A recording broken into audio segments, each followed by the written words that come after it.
물론 여긴 국민 라디오.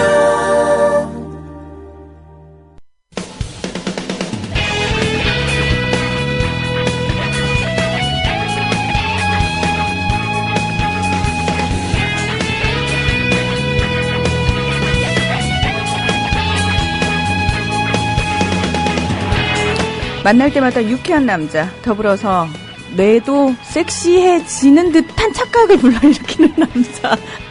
선생님 혼자만 섹시해지고 저희는 뇌가 그다지. 예, 살짝 의문이 들기는 합니다만 그래도 이 남자와 함께하는 시간은 늘 즐겁습니다. 임승수 선생님 함께해 주셨습니다. 안녕하십니까? 예, 안녕하세요. 선생님 이상해요. 왜요? 선생님이랑 같이 매주 1시간씩 저희가 공부를 하잖아요? 예.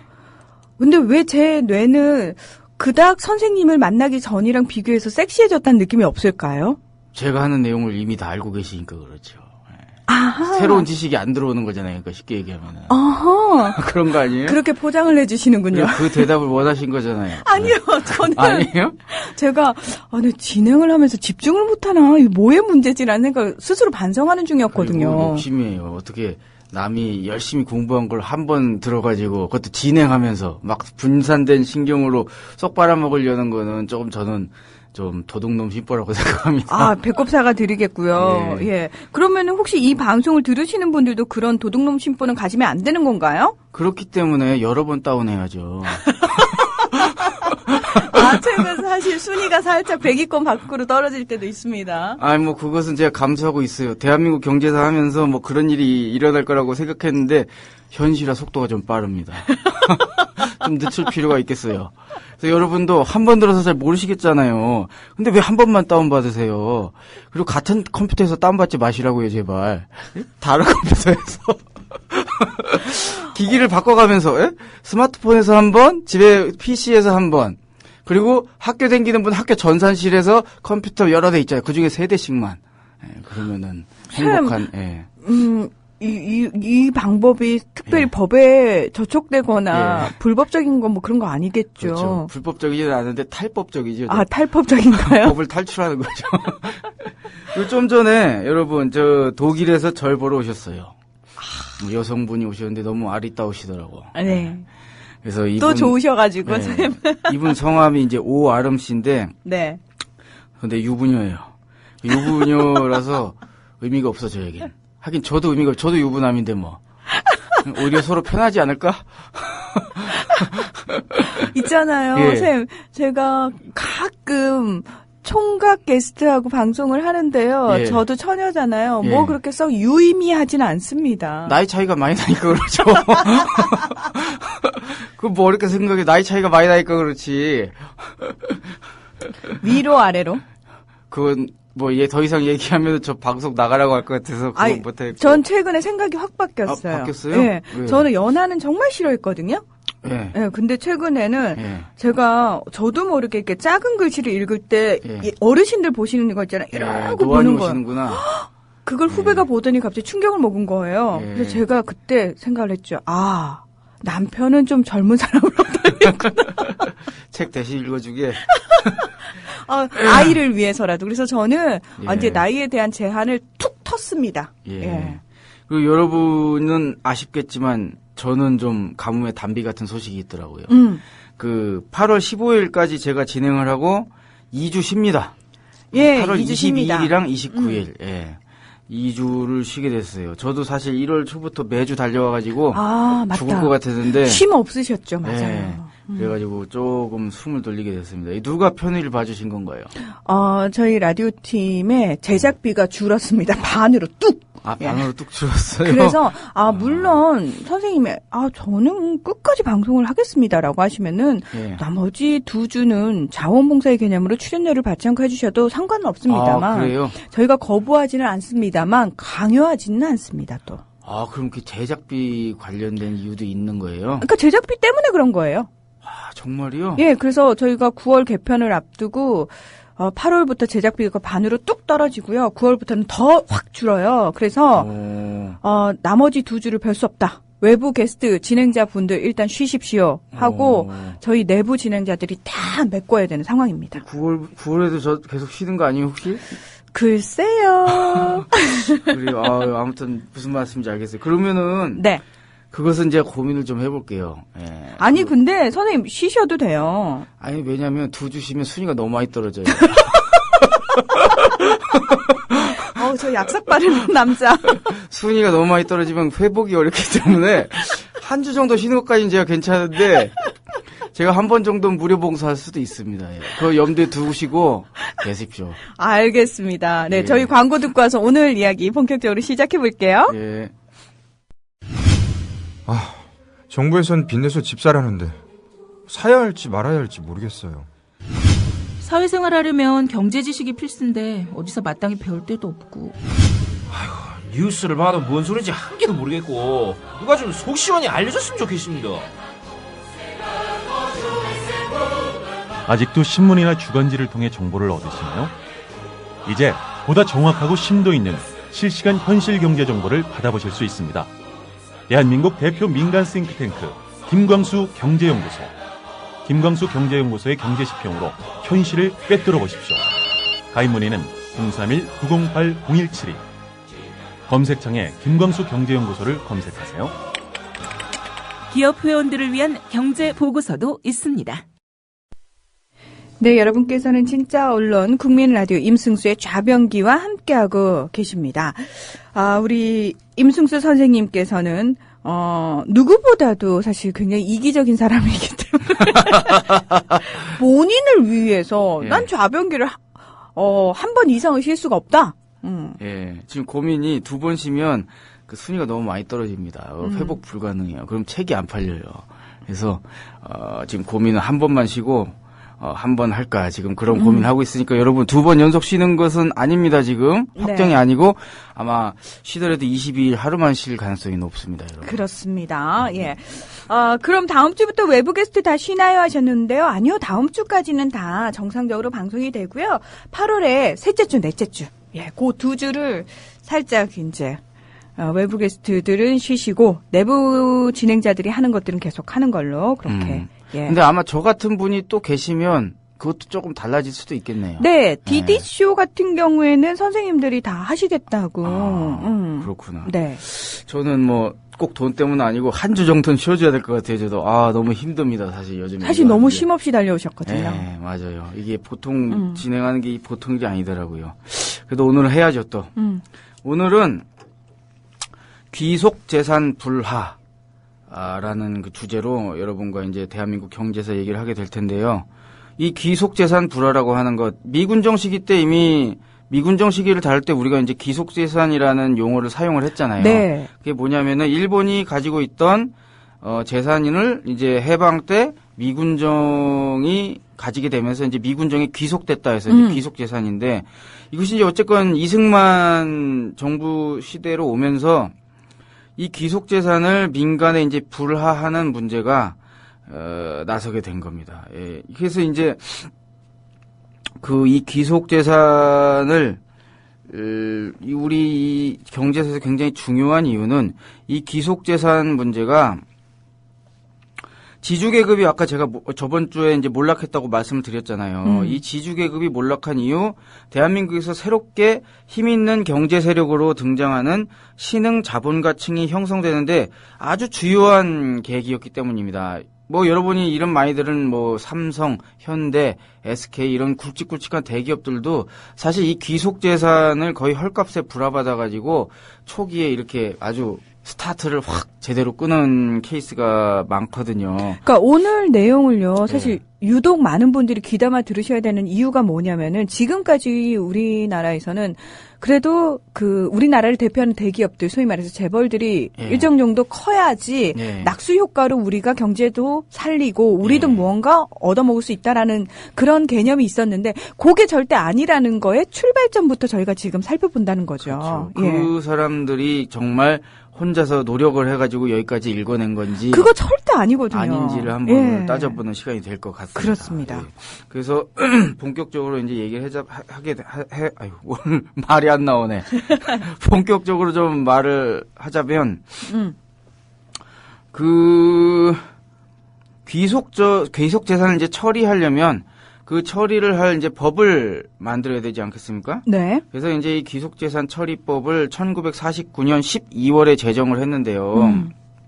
대한민국 정부 들어선 이후죠.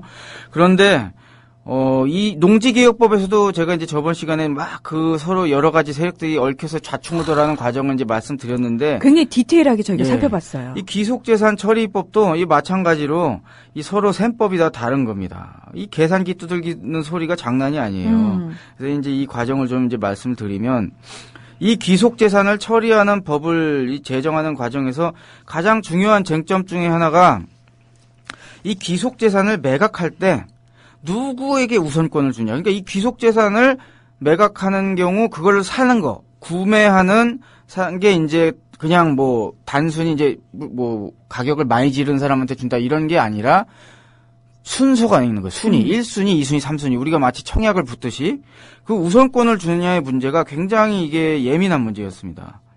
당시 이제 이 귀속재산 처리법에 대해서 정부가 마련한 법안은 특히 우선권과 관련된 내용에서는 이제 다음과 같아요. 제가 읽어드릴게요. 귀속재산은 합법적이고 사상이 온건하고 운영 능력이 있다고 인정되는 임차인, 관리인, 연고자, 그리고 귀속주택 이외의 주택을 구득하기 곤란한 자 또는 특히 국가에 유공한 자에게 우선적으로 불화한다. 이 귀속주택이라고 하는 거는 이제 제가 주로 오늘 얘기할 거는 귀속재산은 기업체들을 얘기하는 거고요. 그 귀속주택은 이제 일본 사람들이 살다가 버리고 간 집들을 얘기하는 겁니다. 여기서 보시면 알겠지만 임차인, 관리인, 연고자 순이에요. 임차인은 이제 그 당시 미군정한테 빌려가지고 회사를 운영하던 사람들일 거고, 관리인은 이제 미군정이 임명했던 주로 친미적인 사람들, 친일을 하다가 뭐 이랬던 사람들이란 말이에요. 정부는 이제 우선순위를 기존에 미군정 시절 때 관리인이나 임차인으로 임명된 사람들 위주로 이제 설정을 했는데, 저번 시간에도 이제 국회 산업위원회가 이 농지개혁법에 대해서 막 틀었었잖아요. 네.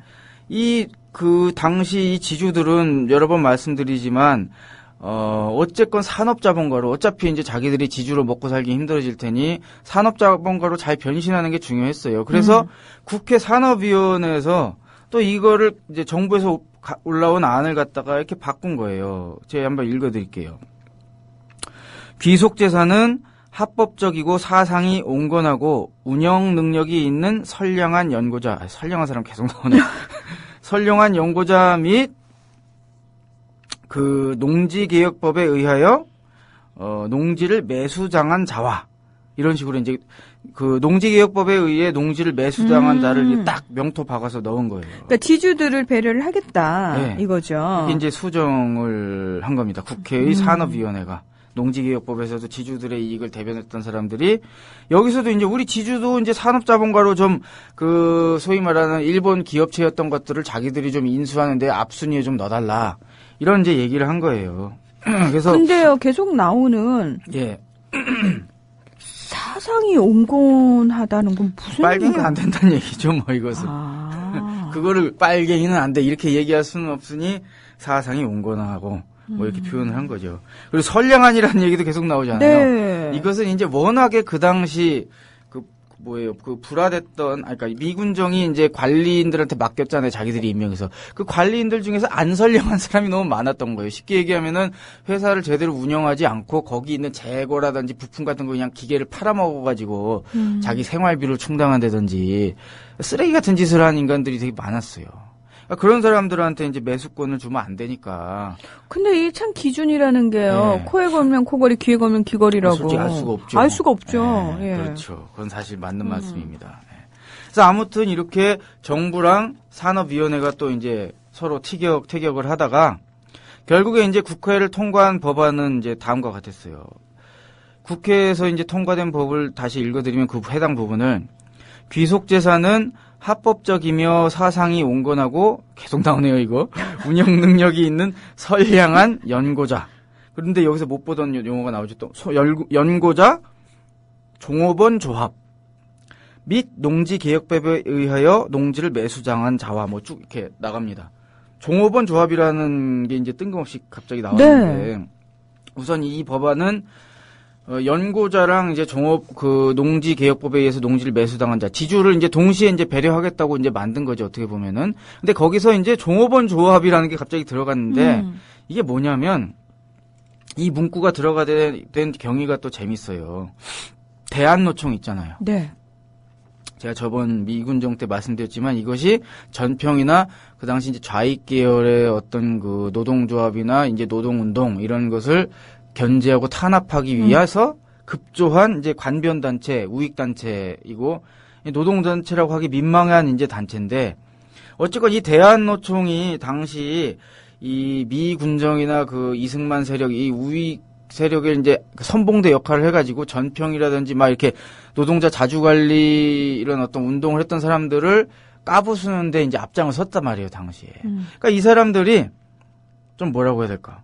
우리가 이렇게 열심히 했는데 우리한테 좀 와야 될 게 있지 않겠냐라는 이제 목소리를 낸 겁니다. 그래서 이 종업원 조합이 들어가게 된 경위는 이 대한노총을 대표했던 전진한 의원, 이 사람이랑 이 사람 중심의 한 40인이 이 제안을 한 거예요. 이 사람들은 이제 종업원 대표자라고 하는 표현을 썼어요. 이 사람들이 이제 대한노총 사람이니까 자기가 종업원 대표자잖아, 쉽게 얘기하면은. 그러니까 자기들이 좀 떡고물을 받았으면 해가지고 이제 그걸 넣었는데 또 장홍염 의원 외에 13명이 이제 제안한 수정안에는 이제 종업원 조합이라는 표현이 있었어요. 그래서 이 두 측에서 이제 얘기한 표현을 갖다가 종업원 조합이라는 형태로 절충을 해가지고 이제 축조심의 과정에서 그걸 낑겨 넣은 거예요, 법에다가. 종업원 조합. 그러면서 이제 이 장홍염 의원이 이제 다음과 같이 이제 그걸 끼워 넣을 때 이런 발언을 했어요. 읽어드리면 자기네들이 피땀을 흘려서 이제까지 지켜온 기업체가 완전히 관리인의 손으로만 넘어가서 자기에게 좀 더 관리권이라든지 여기에 관리를 균점할 권리가 없다 할 것 같으면 그 사람들에게는 과연 불평이 있을 것입니다. 중략. 공산주의 홍수를 막기 위해서 농민에게 농지를 준다는 농지개혁법을 제정했으며 여기에 따라서 역시 귀속 재산에 있어서 농민에게 농지하고 이익을 균점시키는 것 같이 기업체 운영에 있어서 노동자에게도 그 이익을 균점시켜야 됩니다. 그러니까 쉽게 얘기하면 이제 노동자들에게도 농지개혁 하듯이 좀 혜택을 달라 이런 얘기죠. 반드시 종업원 조합이라는 것을 연고자로 인정해 주어서 될 수 있는 한도로 종업원 조합이 그 기업체를 운영할 수 있다는 주장을 하는 것을 포섭하는 의미로서 선량한 연고자 밑에 종업원 조합을 놓자는 겁니다. 그러니까 이 말이 좀 꼬이고 어렵긴 한데 이게 쉽게 얘기하면 그러니까 거기서 일하던 종업원들의 이익도 좀 대변해야 되는 거 아니냐. 이것을 제안한 의원 중에는 이제 자기 떡고물을 생각한 사람도 있을 거고 진짜 노동자에게도 좀 그 일하는 사람으로서 좀 뭐가 돌아가야 되지 않냐라고 한 사람도 있었을 거예요. 아마 섞여 있었겠죠. 그래서 아무튼 이 종업원 조합이라고 하는 문구가 이런 여러 가지 사람들의 여러 가지 생각이 모여서 들어가게 됐어요. 그런데 정부가 이 국회를 통과한 최종안을 거부권을 행사를 합니다. 정부가 마음에 안 드는 부분이 이제 뭐였냐면 그거였던 거예요. 종업원 조합. 종업원 조합이 왜요? 그러니까 쉽게 얘기하면은 당시 이제 그 조선 재산관리인 연합회. 그러니까 쉽게 얘기하면은 이제 이 사람들은 기업인 비슷한 사람들이겠죠. 우리 지금으로 치면 뭐 경총이라든지 뭐예요. 전경련 비슷한 단체일 거예요. 여기서 이 국회를 통과한 법안에서 특히 종업원 조합에게도 우선권을 주는 것에 대해서 이제 반발을 한 거예요. 뭐 그러겠죠. 경영자들 입장에서는, 자본가들 입장에서는. 지금이랑 참 똑같네요. 그쵸? 똑같죠, 뭐. 예. 네. 그래가지고 그 정부가 이제 그 아무래도 이승만 계열이 뭐 노동자랑 친하겠습니까? 자본가랑 친하죠. 그러니까 저쪽에서 이제 막 저렇게 들고 일어나니까 이 종업원 조합은 못 받겠다. 이거를 바꿔달라 해가지고 어떻게 바뀌었냐면은 종업원으로 바뀌었어요. 조합자를 빼고. 왜요? 이게 이제 꼼수인데 종업원 조합을 종업원으로 그냥 바꾸면 뭔가 그래도 취지를 받아 안아주는 것 같잖아요. 그런데 이 꼼수를 이 간파한 사람이 있습니다. 아까 이 법안에서 이거를 넣자고 했던 장홍염 의원인데. 근데요, 그 지금 제가 막 얘기를 들으면서 처음에는 왜요? 라고 얘기를 했는데 문득 생각해 보니까요. 예. 종업원 조합은 종업원들이 모여있는 단체잖아요. 그렇죠. 네. 근데 종업원은 한 사람 한 사람이잖아요. 그렇죠. 그러면은 우리가 돈을 모으면은 네. 하나의 기업체를 불화받을 수 있는 어떤 능력이 생기지만 네. 그 종업원이라고 표현되는 사람 중에 과연 몇 명이나 제대로 그 기속 재산을 불화받을 수 있는 여력이 있을까? 그렇죠. 능력 자체도 없을 뿐더러 없죠. 예. 네, 사실은 종업원이라는 단어 자체가 의미가 없어져요. 왜냐하면 이 장홍념 의원이 아주 날카롭게 지적을 했는데 이분이 이제 의회에서 이런 발언을 했어요. 종업원 조합이라고 하면 종업원이 모여있는 것이 종업원 조합이올시다. 그럼에도 불구하고 종업원의 한 사람을 승인할 수는 있지만 지금 법에서는 한 사람만 승인하자는 거잖아요. 네. 그죠? 한 사람을 승인할 수는 있지만 종업원 조합을 승인 못한다? 만약에 종업원 한 사람 한 사람에게 권리를 준다고 하면 그 종업원 한 사람은 곧 말하자면 종업원 조합의 영역을 떠나가지고 이미 근로자의 영역을 떠난 사람이 올시다. 그렇잖아요. 이 사람이 종업원 조합이 아니라 혼자서 이제 회사를 인수하게 되면 이 사람은 종업원이 아닌 거죠. 경영자인 거죠. 이제. 그렇죠. 그 사람은 경영자가 된 것이지 종업원의 영역을 떠난 것이란 말이에요. 그러면 이것은 말만 종업원에게 준 것이지 종업원 그 사람은 벌써 자본가로 넘어가고 만 것입니다. 이것은 근로자를 완전히 무시하는 의도밖에 아무것도 아닙니다. 아주 날카롭게 지적한 거죠. 한 명이 무슨 한 거면 그게 자본가지 그게 무슨 의미가 있느냐라는 거를 이 사람이 이제 날카롭게 지적한 거죠. 사실 종업원 조합이 종업원으로 바뀌면서 이 종업원이라는 것의 의미는 사실상 아예 없어진 거나 마찬가지인 거죠. 참. 꼼수들이 장난이 아니에요. 그죠? 그래서 근데 그래서 이 법안이 이런 식으로 수정돼서 통과됐는데, 결국 이 법안은 아까 말씀드렸던 지주들에게도 별 혜택을 주지 못합니다. 왜냐하면, 이제 법이 나왔으니 시행령이 나와야 될 거잖아요. 네네. 그래서 이제 귀속재산 처리법 관련 이제 시행령이 나왔는데, 그 제10조를 보면, 이 우선권 순위를 딱 이렇게 정리를 해놓고 있습니다. 그 우선권 정리를 해놓은 부분을 제가 한번 읽어볼게요. 법 제15조의 규정에 의하여 합법적이고 사상이 온건하고 계속 나오네. 합법적이며 사상이 온건하고 그래 나 사상이 불온하다 그래. 운영 능력이 있는 선량한 자로서 귀속재산을 우선적으로 매수할 수 있는 자의 순위는 아래와 같다. 이 순위대로 나오는 거예요. 기업체 주식 및 지분에 있어서는 임차인 및 관리인, 그리고 그 다음은 당해 기업체의 주주, 그 다음 사원, 그 다음 조합원 및 2년 이상 계속 근무한 종업원. 바로 그리고 5순위가 누구냐? 농지를 매수당한 자가 5순위예요. 한참 뒤에 나오죠? 네. 예. 그러니까 이렇게 거의 사실 끝순이에요, 이 지주들은. 그러니까 왜 지주들은 이렇게 배려를 안 해줬을까요? 배려를 안 해준 것은 뭐 여러 가지 의미가 있을 것 같아요. 우선 첫 번째는 이제 한민당이랑 이승만이랑 이제 서로 대립 관계 있지 않습니까? 조지려고 그러는 거지 뭐. 예. 이승만 자유당이잖아요. 예. 조직이 다르고 이제 야당이니까 정치적인 의미도 있죠. 저 새끼들 조져버려야 된다. 힘을 약화시켜야 될 거잖아요. 야당의 힘을. 그러니까 야당이라고 말을 했습니다만 사실 한민당의 구성원들이 뭐 그렇게 선량한 분들은 아니잖아요. 예, 뭐 지금 새정년 비슷할래나 모르겠는데. 이거 새정치민주연합에 엄청난 욕을 한 겁니다. 정신 차려야 될 텐데 예, 이 말 듣고. 뭘 기대를 하세요? 제가 아직도 순수한가 봐요. 기대를 하네요. 왜, 그건 순수한 게 아니고요. 바보 같은 건가요? 네, 제가 차마 입으로 얘기 못하는데 이 얘기를 하시는군요. 대안이 필요합니다, 여러분. 예, 그렇습니다. 그 MBC, KBS, SBS 다 비슷하잖아요, 사실. 예, 그런 거랑 비슷한 거지 뭐. 아무튼 이렇게 그 5순위예요, 5순위. 이게 사실 이 지주들도 뭐 사실은 뭐라고 해야 되지? 하여튼 뭐 이렇게 배제 당한 거예요.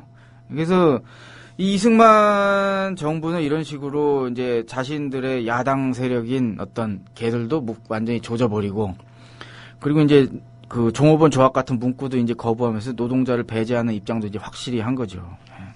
게다가 이렇게 이제 주로 받게 될 사람들은 이제 누구겠어요? 그 당시 미군정 시절부터 거기를 관리하던 친일파 및 친미파들이 이제 되겠죠.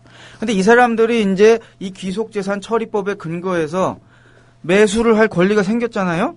근데 매수를 하려면 이제 돈을 내야 될 거 아닙니까? 근데 이 돈이요, 매각되는 그 가격이 헐값도 아니고 똥값이에요. 제가 옛날에 그 무슨 어느 지방 마산인가 강연을 갔다가 딱 역 앞에 그런 게 있는 거예요. 폰값, 똥값. 해가지고 이제 무슨 이제 폰 파는 데는데 전화기 파는 데였는데 폰값, 똥값 해놓고 이제 사장님이 미쳤어요, 뭐 이런 거. 그런 데도 있죠. 그리고 오늘 망했어요. 뭐 이런 거. 거기 이제 보면 이제 하투를 그거 딱 돼 있더라고요. 근데 아무튼 똥값이에요. 어느 정도 똥값인지 그 사례를 좀 말씀을 드리면, 예를 들어서 이제 조선방직 대구공장의 경우는 당시 시가가 이제 30억 환 정도로 평가가 되었다는데, 정부 사정 가격이 7억 환이었어요. 7억 환. 그러니까 7, 4, 28. 4배를 해도 뭐예요? 4분의 1보다 더 작은 거잖아요, 지금 가격이. 왜 이렇게 해? 예. 이게 사실은 귀속재산 처리법에 귀속재산의 매각 가격은 그 재산의 매각 계약 당시의 시가보다 낮추지 못한다. 이렇게 돼 있거든요, 사실은. 그런데도 불구하고 무용지물이었어요. 왜 이렇게 됐는지는 사실 당시 이 귀속재산 처리법에 관련된 이제 관제 총국장, 이 사람의 국회 발언을 들어보면 알 수가 있습니다. 제가 또 조사를 해왔지요. 이거 안 읽어드릴게요. 쉽게 얘기하면 이렇게 얘기하면 돼요. 그 당시 인플레이션이 굉장히 심했잖아요. 이걸 구구절절 읽으면 이것도 말이 좀 꼬여 있어. 인플레이션이 굉장히 심했는데, 그래서 하루가 다르고 이틀이 다르고 한 달이 막 다르게 가격이 오르는데, 이게 보통 시가로 평가를 하면 이제 막 그 평가하는 기간이 막 6개월, 1년 막 이렇게 떨어지는 거예요. 그러니까 옛날에 평가해놓고 그거를 갖다가 실제는 이제 보면 이제 6개월마다 평가를 한다고 하지만 사실은 3년 전에 한 시가 평가를 가지고 정부 사정 가격이 이제 정해진다고 하는데. 이거 완전히 지네 마음대로네요. 그렇죠. 그래서 사실 그 당시 엄청나게 인플레이션이 심했기 때문에 3년 전 가격이면은 완전 똥값이거든요. 그래서 그 가격으로 하니까 이제 30억이 이제 7억 환으로 평가가 돼가지고 어떻게 한 겁니까? 아까 얘기했다시피 4분의 1도 안 되잖아요. 이런 가격으로 어떻게 되는 거예요? 불화가 되는 거예요. 그러니까 당시에 이 적산불화, 그러니까 귀속재산을 불화받는 사람들은 완전히 이제 인생 대박을 치는 거거든요. 예. 게다가 이런 좀 또 큼직큼직한 기업들을 불화할 때는요, 일시불로 받지 않고 최장 15년 납기로 이제 불화를 받는데, 그러면 생각을 해보세요.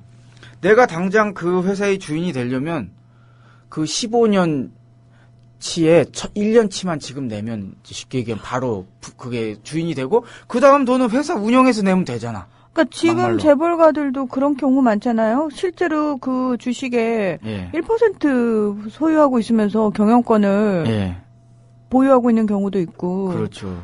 막 꼼수를 써가지고. 그러니까요. 예. 이 당시도 이제 이런 개꼼수들이 하여튼 꼼수 천국이에요, 완전히. 예.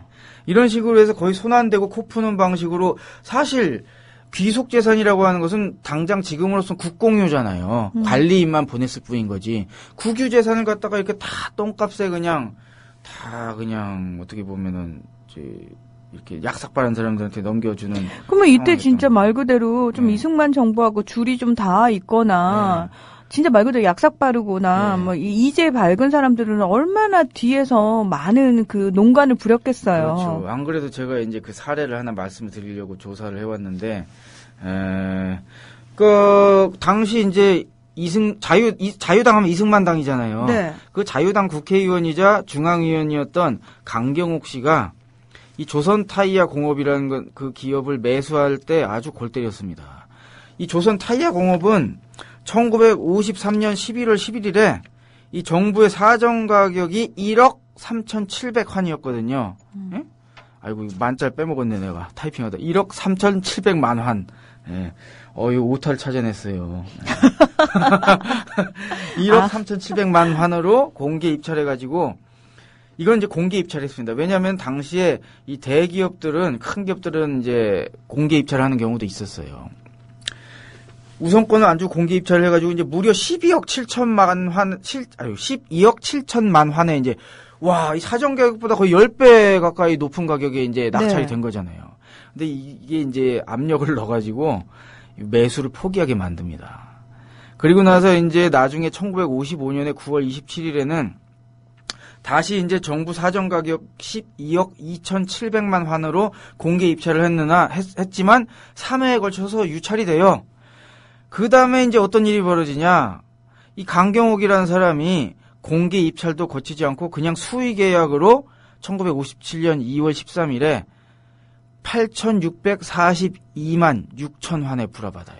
1억만 한도 아니고요. 그러니까 이게 그 당시 55년도에는 또 12억이었잖아요, 시가가. 네. 그러니까 그 두 번째 사전 가격의 7% 수준이에요. 그러니까 이게 이런 일들이 이제 비일비에 이제 했던 거죠. 그리고 야. 이것도 그 뭐라고요? 이거를 나는 자세히 찾아보진 않았지만 이거를 분명 일시불로 납부도 안 했을 거야. 이거를 이제 큰 회사니까 이제 분납했다 치면은 첫 회차는 또 아주 조금 냈을 거잖아요. 그 재벌가 애들이 그렇게 표현한다 그러죠.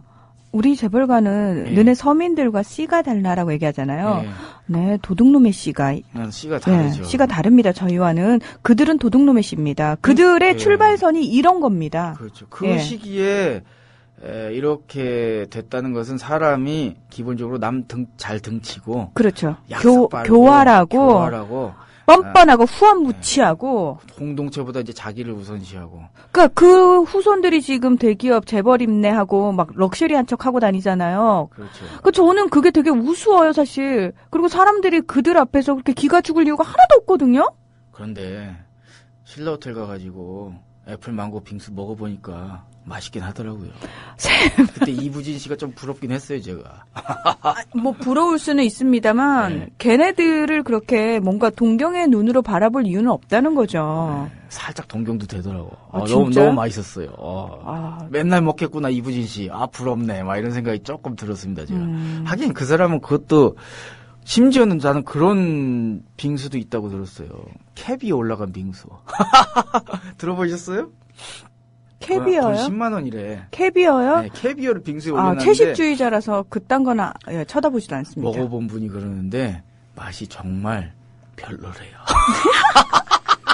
그것은 정말 캐비어랑 이 빙수가 안 맞대. 먹어봤는데 차라리 그 절반 가격도 안 되는 신라 호텔 애플 망고 빙수 훨씬 맛있다고 그러더라고요. 사람들이 네. 그 망고 빙수를 볼 때마다 샘 생각이 난대잖아요. 아, 그래요? 요즘에 이제 망고 빙수가 안 그래도 조금 대세를 타더라고요. 네, 그래서 저는 사실 다른 곳에서 예전에 망고 빙수를 먹어봤는데 네. 원래 망고를 제주도에서 드셨다고 네, 했잖아요. 전에. 제주도에서 망고를 워낙 많이 네. 먹었고 네. 여기 와서 얼마 전에 생각해보니까 망고 빙수를 먹었는데 별로 기억이 안 남을 정도로 아. 저는 인상이 없었는 거예요. 아, 그래요? 네.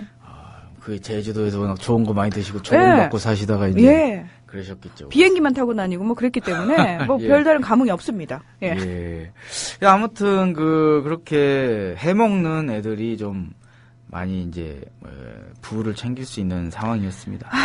그리고 이 지주들이 이제 농지개혁법에 근거해서 제가 저번 시간에 땅을 넘기고 현금화하기 좀 힘든 지가증권을 받았다고 말씀드렸잖아요. 그렇죠. 예. 요게 또 지주들한테 도움이 된 게 아니라 그 약삭 빠른 신흥 산업자본가들한테 굉장히 이 지가증권이 오히려 도움이 됐어요. 그 과정도 참 골 때리인데요. 그걸 좀 설명을 드리면 당시 이제 한국 전쟁이 터졌잖아요. 네. 그래가지고 이제 막 지주들도 막 피난 가고 이러면서 어떻게 됐겠어요? 막 생계 유지가 힘들었을 거잖아요. 게다가 물가는 미친 듯이 오르고 그러다 보니까 이 사람들이 지가증권 이게 현금화하기 좀 어렵다 보니까 액면 가치의 거의 절반도 안 되는 똥값에 이제 이게 유통이 된단 말이에요. 그 얘기도 하셨죠. 네. 예. 그래가지고 이걸 갖다가 그냥 급히 이제 팔아 넘겼는데 이것을 갖다가 이 약삭 빠른 신흥 자본가층에서 헐값으로 사들여가지고 이것을 귀속 기업체, 제가 이제 불화받는 귀속 기업체 불화 납부 대금으로 활용한 거예요. 이게 어떻게 되는 거냐면 자기는 이 액면 가치의 30% 가격으로 샀잖아요. 그런데 이걸로 그 귀속 기업체 대금을 납부할 때는 액면가를 다 인정해 주는 거예요. 쉽게 얘기하면은. 그러니까 내가 10억짜리를 그렇게 뒤로 도는 지가증권 3억에 샀어요. 그럼 이것을 갖다가 사실 저 기업을 살 때는 10억으로 10억으로 쳐주는 쳐주는 거죠. 거죠. 그래서 사실 뭐 그 사례가 여기 이제 나오는데 제가 이걸 읽어드릴게요. 그렇게 약삭빨았던 사람. 내가 처음 정부 귀속재산의 불화에 참여할 때는 영등포의 조선중기는 파괴된 채로였었다. 그래서 폐허가 된 상태에서 인수를 하려고 불화 금액을 감정한 결과 12억 여원이나 되었다. 나에겐 그 돈이 좀 벅찬 금액이었다. 그러자 정부에서는 토지개혁 당시 발행한 지가증권을 가지고도 불화 대금을 대체할 수 있다는 것이 아닌가. 당시는 전시라서 명동 증권시장엔 그 지가증권 매물이 쏟아져 나와 있었다. 증권보다 당장 현금이 필요한 사람들은 상환기간이 몇 년 남은 지가증권을 액면 금액의 30% 정도로 싸게 내놓고 있었다. 나는 12억 여원어치 액면 금액의 지가증권을 4억 여원으로 구입하게 되었다. 마침내 그것으로 귀속재산 불화에 참여할 수 있었던 것이다. 결국은 4억에 샀다 이 말이잖아요. 그런 거죠. 예.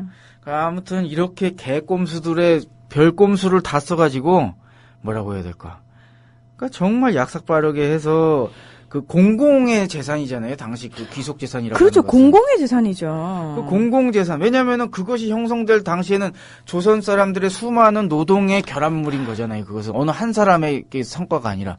그러면은 그것을 그렇게 함부로 적어도 제값을 치르고 불화를 한다든지 해야 되는데 이런 식으로 무슨 정치인한테 거의 비리 수준으로 넘기고 막 이게 말도 안 되는 가격에 게다가 1년치만 내면 우선 막 갖다 주고 막 이런 식으로 하다 보니까 완전히 불법 편법이 이제 넘치게 됐던 겁니다. 그러니까 사실은요, 이런 얘기들을 들을 때마다 예. 대다수 사람들은 그런 생각하잖아요. 예. 그래, 역시 세상은 정직하게만 살면 손해보는 거야 라고 얘기를 하잖아요. 그렇죠. 예.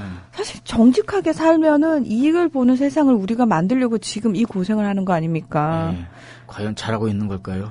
저는 네. 그럼에도 불구하고 손해를 보더라도 끝까지 정직함을 고수해야지만 예. 이 나라가 저는 유지될 수 있다라고 감히 믿습니다. 예. 아, 저도 그런 세상을 적어도 우리 애들에게는 좀 물려주고 싶어서 이렇게 하고 있는데 쉽진 않고 힘들긴 하고요. 속상할 때 많습니다. 예. 예. 그래도 뭐 정신 승리하고 뇌내 망상으로 계속 버텨야죠.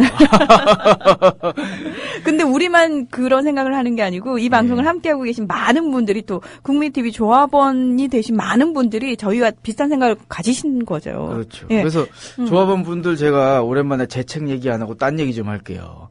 지금 아까 들으셨잖아요. 라디오 팀도 지금 예산이 많이 깎였어요.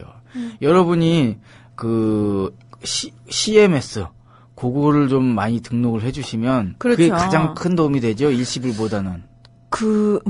어느 쪽으로든 다 도움이 됩니다만 안정적으로 들어오는 돈이 있다면은 저희가 운영을 조금 더 안정적으로 계획을 짜서 할 수 있겠죠. 네.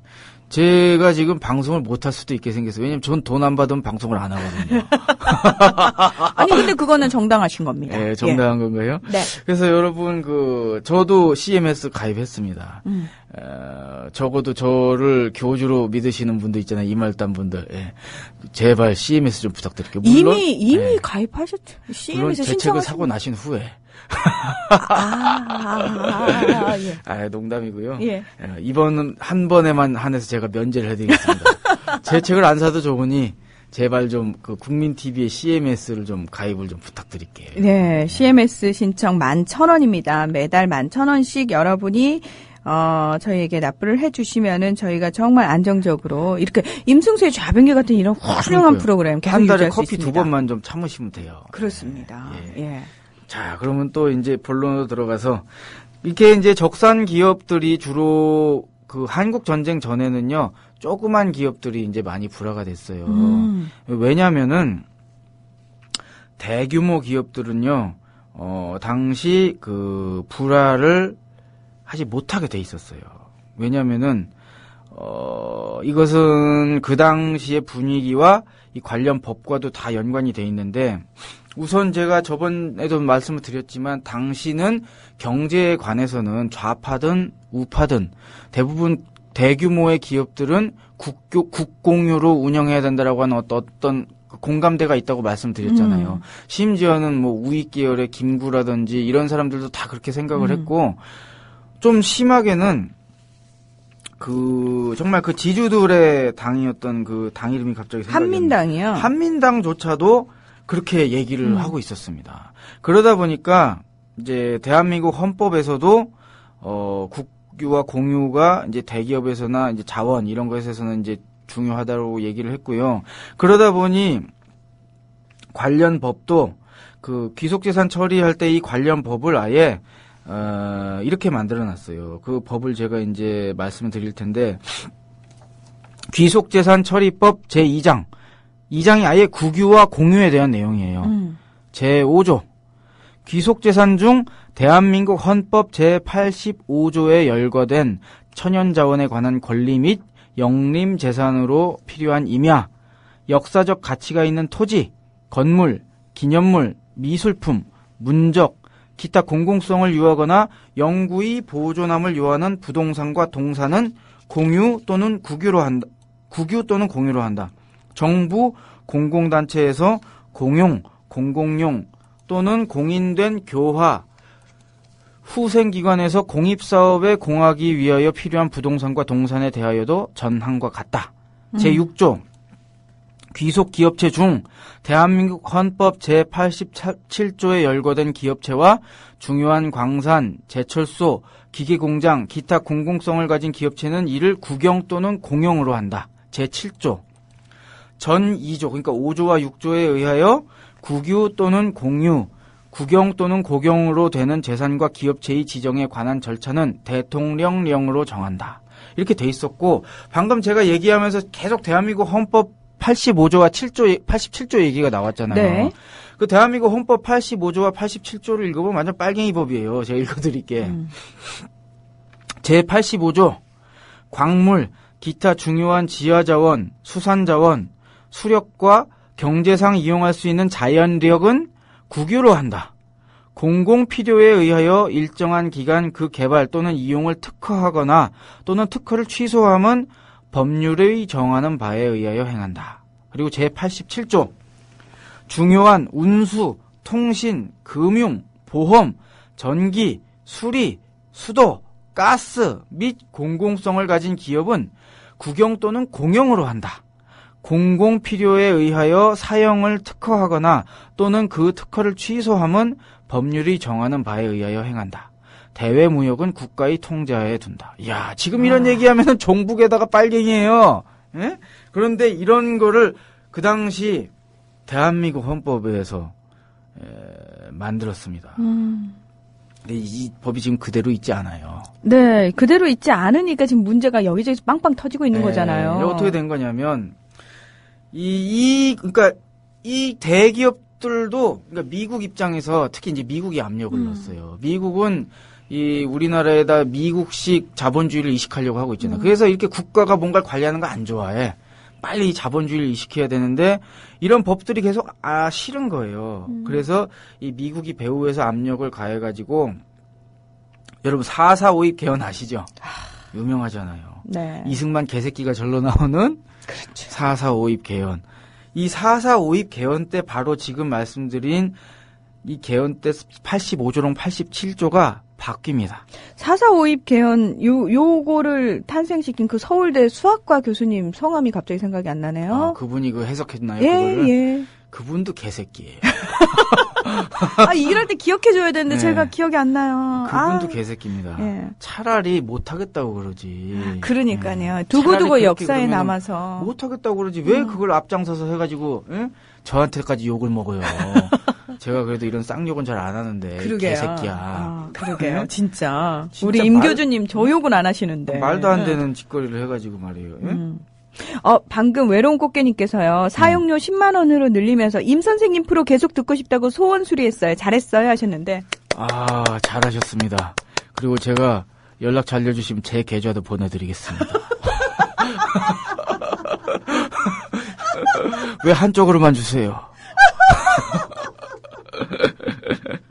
선생님 그럼 이중이잖아요. 여기서 방송하시고 돈 받고 이쪽에서 또 후원금 받으시게요? 그럼요. 돈은 많이 받을수록 좋지요. 알겠습니다. 예. 아무튼 그래서 이 4.4.5입 개헌 때 이 헌법 85조와 87조가 어떻게 바뀌었나를 제가 읽어드릴게요. 제 85조 광물, 기타 중요한 지하자원, 수산자원, 수력과 경제상 이용할 수 있는 자연력은 법률이 정하는 바에 의하여 일정한 기간 그 채취, 개발 또는 이용을 특허할 수 있다. 아예 뭐 공공성이라는 얘기도 없어졌어요. 그리고 87조는 더 가관이에요. 대외무역은 법률이 정하는 바에 의하여 국가의 통제하에 둔다. 앞에 있는 게 다 없어졌어. 운수, 통신, 금융, 보험, 전기, 수리, 수도, 가스, 공공성 어쩌고저쩌고 한 거 있죠? 다 날아갔습니다, 여러분. 4.4 우입 개헌 때 이게 다 날아갔어요. 왜냐하면 아까 말씀드렸다시피 귀속재산 처리법 자체가 헌법이랑 연동이 돼 있잖아요. 아, 최윤식 교수네요. 최윤식 개새끼예요? 네. 예, 최윤식 교수. 야, 이 개새끼야. 똑바로 살아, 이 새끼야. 지금 살아계시나, 이분? 아, 정말. 아니, 그냥 진짜 하기 싫으면 그냥 조용히나 있지. 그걸 그렇게 말도 안 되는 유권 해서가지고, 45면은 5를 반올림하고 다시 5가 되니까 또 반올림 해가지고. 그렇죠. 이게 말이 됩니까, 여러분? 아니, 초딩도 이렇게 반올림을 안 한다. 저희 반올림 그렇게 안 배웠잖아요. 그러니까요. 예. 어이가 없어가지고. 예? 노벨상이나 쳐받아라, 이놈아. 예. 제가 현 정권에게는 무서워서 이런 얘기 못하고요. 지나간. 이미 사망하셨을 분들이나 이런 분들한테는 무덤에다 침을 뱉죠, 제가. 만약 이분의 자녀분들은 자기 아버지가 한 일이 역사적으로 어떤 의미를 가지는지 알고 있을까요? 네, 연좌제는 전 잘못됐다고 생각을 하고요. 그래서 박근혜 씨도 저는 연좌제로 이 박정희의 딸이기 때문에 비판하는 건 좀 잘못됐다고 봐요. 근데 어쨌건 그 사람이 한 행동으로 봐야 되는 거 아닙니까? 그래서 최윤식 이 교수는 잘못됐지만 그 후손들이 열심히 잘 살고 계시다면요, 이제 존중해 드려야죠. 그러니까 제가 그 얘기를 한 거는 연좌제의 얘기를 하는 것이 아니고 우리가 흔히요, 지금 저희 조합원들이 선생님도 아까 그 말씀하셨어요. 내 딸들이 사는 세상은 좀 더 정의로운 세상이었으면 좋겠다, 정정당당한 그런 세상이었으면 좋겠다라고 말씀하시듯이 우리가 어떤 행동을 할 때요, 내 자식에게 부끄럽지 않기 위해서 저희 조합원들도 다 그 말씀하시거든요. 그렇죠. 그러니까 이 교수는, 이 수학과 교수는 그 생각까지 못한 거죠. 근데 어떤 행동을 할 때도 저는 내 자식에게 혹시라는 생각 한 번만 해도 사실은 많은 부분에 있어서 구분이 좀 되지 않을까. 솔직히 이런 사람들이 지금도 잘 살더라고요. 그건 그렇더라고요. 참 그렇더라고, 그게. 예. 독립운동 한 분들은 정말 찢어지게 가난하게 살고 후손들이 개새끼, 씹새끼들은 지금까지 잘 살아요. 그런 생각할 때마다 진짜 내가 욕이 안 나올 수가 없어. 나라가 정말 첫 단추부터 너무 잘못 끼워가지고 지금 재벌 헤쳐먹는 새끼들도 이때 다 이런 짓거리 해가지고. 그럼요. 지금 그렇게 부를 누리고 있는 거거든요. 그렇게 시작해서 노동자들의 등골을 뽑아먹었죠. 그렇게 해서 성장한 괴물 아닙니까, 그러니까 재벌이. 초기부터 이딴 식으로 해먹었으니 지금까지도 그 지랄을 하면서 사는 거예요. 그렇습니다. 사실은. 지네가 잘나서 똑똑해서 무슨 왕후장상이 씨라서 그런 게 아닙니다. 그러니까요. 예. 어떻게 보면 사기꾼 유전자가 더 강하기 때문에 그런 것 같기도 한데. 그렇죠. 사회를 빨리 바꾸긴 해야 돼요, 정말. 참 답답한데. 좌우당간 이렇게 이제 미국이 막 사실 이제 미국 나중에 더 원조 경제 얘기할 때 자세히 말씀드리겠지만 이제 미국이랑 우리가 1952년 5월 24일에 마이어 협정이라는 걸 맺거든요. 이 마이어라는 사람이 관련됐기 때문에 이제 그런 마이어 협정이라고 하는데 이게 사실은요, 우리나라 경제 정책을 미국한테 갖다 드리는 협정이에요. 쉽게 얘기하면. 모든 것을 다 이 미국한테 보고해야 되고 미국 허락을 받고 미국이랑 상의해서 결정해야 되는데 이런 협정을 맺으면서 아까 말씀드렸던 그 헌법이 개헌되는 것과 그 대기업들을 다 이렇게 불화시키는 것, 다 그렇게 귀속재산 처리법까지 다 이렇게 무력화시켜서 대기업까지 다 똥값에 불화하는 거를 이 미국 배후 조종에 의해서 이제 다 이승만 정부가 이걸 한 겁니다. 그래가지고 이런 식으로 이제 민간의 헐값으로 다 이렇게 넘어가게 됐는데요. 이 과정에서 이제 우리가 많이 이름을 들었을 사람들이 나옵니다. 제가 좀 정리를 해왔어요. 그래서 네. 삼성그룹 창업주 이병철 씨. 이분은 이제 1951년도에 일본인이 운영하던 이제 문해이 양조장을 불화받았습니다. 역시 불화받았고요. 1957년에는 한국흥업은행을 적산으로서 불화를 받았어요. 은행을. 똥값에 받았겠죠. 이것도 역시. 그렇겠죠. 삼성과 연관이 깊은 그 신세계 백화점 있잖아요. 그것의 전신이 미스코시 백화점인데 이것도 역시 적산 기업이었어요. 현대그룹 창업주인 정주영 씨. 이분은 서울 중구 초동에 있는 200평 대지를 불화받아가지고 현대자동차 공업사 부지로 사용했고, SK그룹 창업주인 최정건 씨, 이분은 자신이 사원으로 있던 이 선경 직무를 불화받아가지고 이 대기업 SK그룹의 토대를 마련했습니다. 한화그룹 창시자인 김종희 씨는 일제 시절에 조선화약 공판에서 일을 했는데, 이 미군정이 실시된 후 이제 이 사람이 어떻게 잘 싸바싸바 해가지고 이제 관리인에 선임이 된 거예요. 미군정에 싸바싸바 해가지고. 그래가지고 이제 추가로 관련 기업이었던 이 조선유지 인천공항까지도 이제 관리하게 되고, 이 기업들을 다 이제 1952년에 불화를 받습니다. 돈값에 받았겠죠, 또 역시. 두산그룹 같은 경우는 이제 소화기린 맥주를 불화받았고, 해태제과는 영광제과를 불화받고, 쌍용그룹은 동경방직이랑 조선직무를 불화받았어요. 다 이렇게 그 시절에 정말 이게 다 저게 뭐겠어요? 정경유착이지 뭐. 그렇죠. 그러니까 첫 단추부터 그렇게 불법적으로 끼워졌다는 거죠. 그러니까요. 예. 그래가지고 이제 이 귀속재산 불화 과정이라고 하는 것은 그 권한이 미군정이랑 이승만 정부에 있었기 때문에 당연히 이 불화 과정에서 온갖 비위와 부정부패, 정경유착이 판을 칠 수밖에 없었습니다. 왜냐하면 이 권력을 틀어진 이들의 입맛에 맞는 사람만이 이제 귀속 재산을 불화받을 수 있을 거 아니에요. 네. 그래서 이제 귀속 재산을 불화받는 쪽이나 아니면 귀속 재산을 넘겨주는 쪽이나 양쪽이 다 이제 썩은 냄새가 진동할 수밖에 없었던 거죠. 이 대한민국 자본주의의 시작이라고 하는 것이 안타깝게도 이런 모양이었습니다, 여러분. 예. 아유,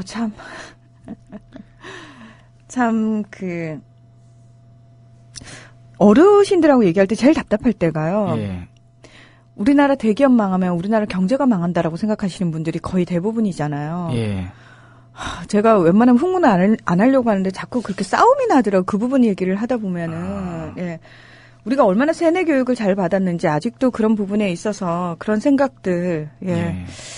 첫 단추부터 이렇게 사실 불손했다라는 거 우리가 반드시 기억을 할 필요가 있지 않을까라는 생각이 듭니다. 선생님, 저희가 오늘은 안치환의 철의 노동자 들으면서 좀 끝을 내려고요. 아, 그래요? 네. 아이고, 알겠습니다. 그것도 좋은 노래죠. 저도 옛날에 팔뚝질하면서 많이 불렀습니다. 네. 자, 우리 모두는 사실 노동자지요. 그렇죠. 예. 이 노동자라는 이름을 결코 부끄러워할 필요는 없습니다. 자랑스러워해야 되는 이름이죠. 일하는 사람이 주인 되는 세상을 만들어야죠. 네, 선생님. 다음 주에 뵙겠습니다. 예. 국민 라디오